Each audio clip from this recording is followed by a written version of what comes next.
लोगों ने सरकार के समक्ष क्या मांगे रखी? बिल्कुल हमारी मांगे जो थी जायज़ मांगे हैं, सरकार उस पर निराकरण आराम से कर सकती है। और जब तक हम लोग को आधिकारिक रूप से जानकारी नहीं मिल सकता है, सरकार की ओर से किसी प्रकार का जानकारी नहीं दी जाती है लिखित रूप से, तब तक हम लोग को सत्याग्रह आंदोलन जो है जारी रहेगी। अनशन में बैठे पदाधिकारी जारी रहेंगे और हमारा जो पूर्व घोषित जो पैदल मार्च, विधानसभा पैदल मार्च है वो भी होगी। मतलब ये केवल मौखिक आश्वासन मिला? मौखिक मिला है, बस हम लिखित का आश्वासन नहीं थे। प्रतिनिधि मंडल मौजूद थे, उन्होंने कितना समय मांगा? हम लोग जेपीएससी का प्रोटेस्ट फिलहाल निर्णायक मोड़ पर पहुंच चुका है। जैसा कि आपको मालूम है कि बीते कल शुक्रवार 7 अगस्त को जो छात्रों का प्रतिनिधि मंडल है वो सरकार के प्रतिनिधियों से मुलाकात करने गेस्ट हाउस पहुंचा था, स्टेट गेस्ट हाउस। और आज एक बार फिर जो छात्रों का प्रतिनिधि मंडल है जिसमें चंदन रजक शामिल थे, वो सरकार के प्रतिनिधियों से दूसरे दौर की बातचीत करने पहुंचा था। हम सीधे जुड़ते हैं चंदन से। चंदन जी, आप बताइए कि आप लोगों ने सरकार के समक्ष क्या मांगे रखी? हम लोग आज प्रतिनिधि मंडल गए थे और सरकार की ओर से 4 प्रतिनिधि मंडल आए तो मंत्रीगण, हमारे बीच में लगभग 1.5 घंटा की वार्ता हुई। हमारी जो विभिन्न प्रकार के मांगे थे, कुछ शॉर्ट टर्म हमारे डिमांड्स थे, कुछ लॉन्ग टर्म डिमांड थे। शॉर्ट टर्म डिमांड्स में हमारे वही मांगे थे जो जायज़ है, जो सरकार भी जान चुकी है, लोकतंत्र के चौथे स्तंभ भी जान चुके हैं, हमारे छात्र छात्राएँ भी जान रहे हैं और साथ ही साथ हमारे पेरेंट्स भी जान चुके हैं कि जेपीएससी में किस प्रकार से धांधली हुई है। जेपीएससी में जो एजेंसी हायर किया गया है, ब्लैक लिस्टेड एजेंसी, वो किस प्रकार से परीक्षाओं में अनियमितताएं पाई गई है। चाहे जेपीएससी के माध्यम से जितने टीडीपीएल एजेंसी के द्वारा जितने प्रतियोगिता परीक्षाएं का आयोजन किया गया है उसको अविलंब रद्द करने के हम लोग मांग किए गए हैं। साथ ही साथ टीडीपीएल एजेंसी के जो मार्केटिंग मैनेजर है अभय तिवारी, वो जेएसएससी का जो भी परीक्षाएं में बैठे हैं और परीक्षा में सफल हुए हैं, और उसी के दौरान जो सीआईडी जाँच हो रही है, सीआईडी जाँच में बहुत सारी चीज़ें आपको पुख्ता सबूत देखने को मिल रहे हैं कि ओमार सीट, आपके साथ में क्या बोलता हूँ, ब्लैंक चेक और एडमिट कार्ड, ये देखने को मिल रहे हैं। तो उसको भी जांच करके उस पर तुरंत रद्द करने का प्रयास रद्द किया जाए। साथ ही साथ हमारी और मांगे हैं, जो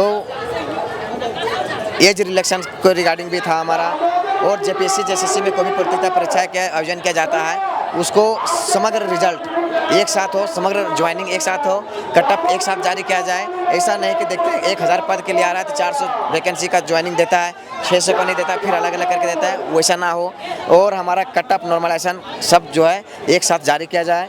और जैसे माध्यमिक आचार्य में जिस प्रकार से धांधली पाया गया, आप देख पाएंगे कि माध्यमिक आचार्य में एक विश्वविद्यालय जो निजी विश्वविद्यालय है वहाँ से सारी डिग्रियाँ, फर्जी डिग्रियाँ लेकर लोग सफल हो गए हैं और नौकरियाँ पा लिए हैं। तो मैंने उनको भी इस चीज़ को दरख्वास्त किया कि ऐसे प्रकार के हो रहे हैं, वो बोले कि जांच के दायरे में मैं इस पर लगा हूँ। साथ ही साथ मैं बताया कि झारखंड में जो माध्यमिक आचार्य की बहाली निकाले हैं, ये इसको स्वतः हटा लीजिए और उसके जगह पर टीजीटी और पीजीटी की बहाली करिए, क्योंकि टीजीटी 4200 ग्रेड पर होती है, 4600 के, और पीजीटी 4800 ग्रेड पर होती है। अगर दोनों नौकरियाँ को अलग अलग तरीके से लिया जाएगा, जैसे एनबीएस, केबीएस, एमआरएस लिया जाता है, तो उसके तर्क से अगर परीक्षा का आयोजन किया जाएगा तभी छात्रों को न्याय मिल पाएगा।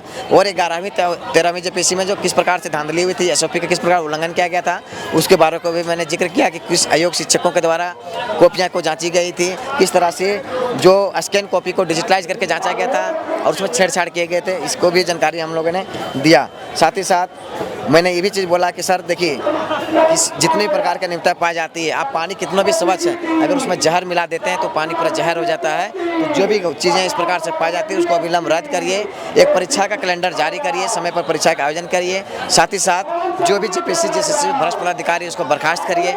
आप सीआईडी का जांच करिए, लेकिन साथ ही साथ सीबीआई का जांच करिए और एक फास्ट ट्रैक कोर्ट गठन का करिए और उसका जो निष्पादन हो वो साथ समय पर हो।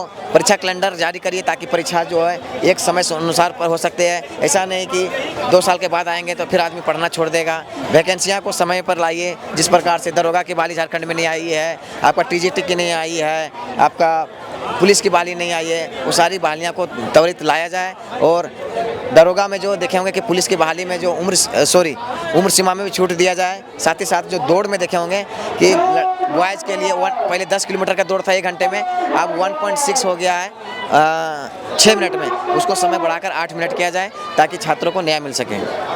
आप लोगों ने कम से कम 10 से 12 मांगे सरकार के समक्ष? हाँ बिल्कुल, हमारे मांगे जो थी जायज़ मांगे हैं, सरकार उस पर निराकरण आराम से कर सकती है। और जब तक हम लोग को आधिकारिक रूप से जानकारी नहीं मिल सकता है, सरकार की ओर से किसी प्रकार का जानकारी नहीं दी जाती है लिखित रूप से, तब तक हम लोग को सत्याग्रह आंदोलन जो है जारी रहेगी। अनशन में बैठे पदाधिकारी जारी रहेंगे और हमारा जो पूर्व घोषित जो पैदल मार्च, विधानसभा पैदल मार्च है वो भी होगी। तो बैठक का नतीजा क्या निकला? बैठक का नतीजा है कि माननीय मंत्री बोले कि हम माननीय मंत्रीगण बोले कि माननीय मुख्यमंत्री से हम जाके सारी बातों को रखेंगे, और उन्होंने सुझाव के लिए एक ईमेल आईडी भी जारी किया है कि आप अपना सुझाव उसके माध्यम से दे सकते हैं, आपने भी दिखाया होगा। और साथ ही साथ जो है आवश्यक जो भी कार्रवाई करना होगा माननीय मुख्यमंत्री जी के संज्ञान पर ही होगा। तो आप लोग के प्रतिनिधि मंडल में जो 8 सदस्यीय प्रतिनिधि मंडल था उसमें कौन कौन लोग शामिल थे, और उसके अलावा सरकार की तरफ से कौन कौन लोग शामिल थे? उसमें हम थे, विमल कुमार थे, हमारा कमलेश चौधरी थे, और साथ ही साथ हमारा रामावतार महतो थे, अमित कुमार थे, प्रेम कुमार थे, रविशंकर थे, दीनबंधु मंडल थे। और सरकार की ओर से 4 प्रतिनिधि मंडल थे। उसमें से आपके मंत्री सुदीप सोनू सर थे, मंत्री दीपिका पांडे मैम थी, मंत्री आपका संजय प्रसाद यादव सर थे, और मंत्री चमरा लिंडा सर थे। तो कैसा रवैया था उन लोगों का जब बातचीत आप लोग कर रहे थे? था पॉजिटिव रिस्पांस था। उन्होंने जाना कि हाँ सिस्टम में गड़बड़ी है। हम लोग को बोले सर हम लोग आपसे लड़ाई नहीं है, हम लोग आप ही का बच्चे हैं, आप माता पिता स्वरूप हैं हमारी, तो हमारी बातों को आपको कोई गलत चीज़ नहीं है। हम लोग जो है संवैधानिक मांग करने आए हैं, जो गड़बड़ी है सरकार के खिलाफ लड़ाई नहीं है, व्यवस्था के खिलाफ है। व्यवस्था को सुधारिएगा, छात्र को आना नहीं पड़ेगा। सामने से रिस्पांस क्या आया? क्या सामने से रिस्पांस क्या आया? अच्छा रिस्पांस आया कि मैं आप लोग को पॉजिटिव है, आप लोग का मांग जायज़ है, मैं बहुत जल्द इसका निष्पादन करूँगा। मतलब ये केवल मौखिक आश्वासन मिला? मौखिक मिला है, बस हम लिखित का आश्वासन नहीं थे। कितना समय मांगा है सरकार की तरह? जो प्रतिनिधि मंडल मौजूद थे उन्होंने कितना समय मांगा? हम लोग 9 तक देख रहे हैं, उसके बाद हमारा जो है अलग हथकंडे को अपनाएंगे हम लोग। 9 तक आप लोगों ने समय दिया है? हाँ, फिर 10 को हमारा जो पूर्व घोषित जो है हमारा पैदल मार्च है, उसके बाद अलग अलग हथकंडे को हम लोग अपनाएंगे, लेकिन हम लोग सत्याग्रह में बैठे रहेंगे। जो बीते कल शुक्रवार को जो प्रतिनिधि मंडल गया था उन्होंने जो मांगे रखी थी, क्या वो मांगे आप लोगों की सिमिलर? हम लोग भाई बहन सब हैं। अगर उस मांग से कल जो हमारे मांग करने गए थे और कल उसका रिजल्ट आ जाता तो आज हमें जाने की आवश्यकता नहीं थी। हमें किसी प्रकार का ईर्ष्या द्वेष की भावना नहीं है, हमारे भाई हैं। अगर हमारी मांगे पूरी जाती तो क्या है, हमारे साथ किस मांग के लिए आए? एक ही मांग के लिए आए हैं। तो कुछ लोग सरकार के लोग भी होते हैं क्या, लोगों को बांट कर सोचते हैं कि उसको कुचलने का प्रयास करते हैं। हम लोग बटेंगे नहीं, साथ हैं, साथ लड़ेंगे। संविधान मार्च भी साथ में किए थे, कैंडल मार्च भी साथ किए थे, पुतला दहन भी साथ किए थे, और आप देखेंगे कि फ्लैश लाइट भी साथ में किए थे। और हम लोग जयपाल सिंह स्टेडियम में ही हैं, एक दूसरे जगह नहीं है। लेकिन बटा हुआ तो है, बटा हुआ नहीं, पंडाल बटा हुआ है। वहाँ भी रहते हैं, यहाँ भी रहते हैं, यहाँ खाना है, वहाँ खाना, जहाँ भी हम लोग की व्यवस्था है वहीं पर हम लोग रहते हैं। छात्र की लड़ाई है, अपने हक और अधिकार की लड़ाई है। अगर कोई बोलता है कि पार्टी का राजनीतिक है, तो हम कहते हैं कि सभी पार्टी के राजनीतिक पार्टी का आप लोग आइए, बैनर लगाइए और इस लड़ाई को मुहिम तक पहुँचाइए, मजबूती के साथ लड़िए। ऐसा नहीं होगा कि कल बोलेंगे कि आपने मेरी लड़ाई नहीं लड़ा था।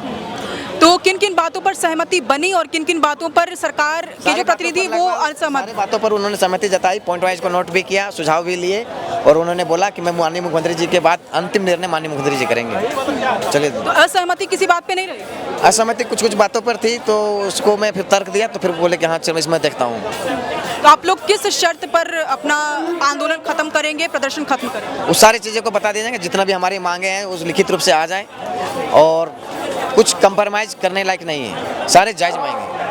अगर कोई भी एक मांग या 2 मांग अगर पूरी नहीं होती तो फिर आप लोग आगे क्या कदम? उसके लिए फिर हम लोग निर्णय लेंगे, उसके बाद ही विचार करेंगे, क्योंकि छात्र का है, अभी हम अकेला घोषणा नहीं कर सकते हैं। सभी छात्र मीटिंग करेंगे, बैठक करेंगे, उस पर क्या निर्णय बन पाएगी, फिर उसके बाद हम लोग आपको पाएंगे। फिलहाल हम थोड़ा सा अपडेट लेना चाहेंगे देवेंद्र नाथ महतो जी के बारे में। हालत नाजुक है और वो 7 दिन से अनशन पर हैं। वो एक दिन सोनम वांगचुक के कहने पर जल ग्रहण किए थे, तब से लेकर वो लगातार भूखे प्यासे हैं। और अभी पता चला है कि माननीय मंत्रीगण जो हमारे डेलीगेशन में थे वो यहाँ पर आएंगे, देवेंद्र जी को रिक्वेस्ट करेंगे अनशन तोड़ने के लिए या तो हॉस्पिटलाइज के लिए।